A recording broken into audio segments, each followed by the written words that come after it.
पांगरी ग्रुपवर काहीही पोस्ट करणार नाही. अन्नाच्या विरोधात अन्नाच्या विरोधात एकही पोस्ट करणार नाही. अन्नाशिवाय अन्नाशिवाय पर्याय नाही.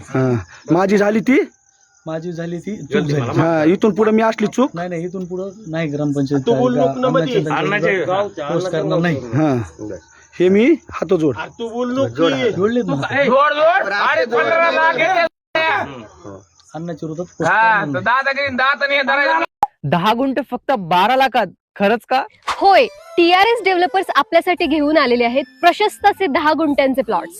प्रत्येक प्लॉटला असणार आहे स्वतंत्र असे तार कंपाऊंड आणि लोखंडी गेट, 30 फुटी भव्य असा अंतर्गत रस्ता, लाईट आणि पाण्याची सोय सुद्धा आहे. आपले प्लॉट्स आहेत दौंड तालुक्यातील कुरकुम पांढरेवाडी या ठिकाणी. जवळच MIDC, पालखी महामार्ग आणि बारामती फक्त 20 मिनिटांच्या अंतरावरती. तर स्क्रीनवर दिलेल्या नंबरवरती आत्ताच कॉल करा आणि आपली साईट व्हिजिट बुक करा. येताय ना मग प्लॉट बुक करायला.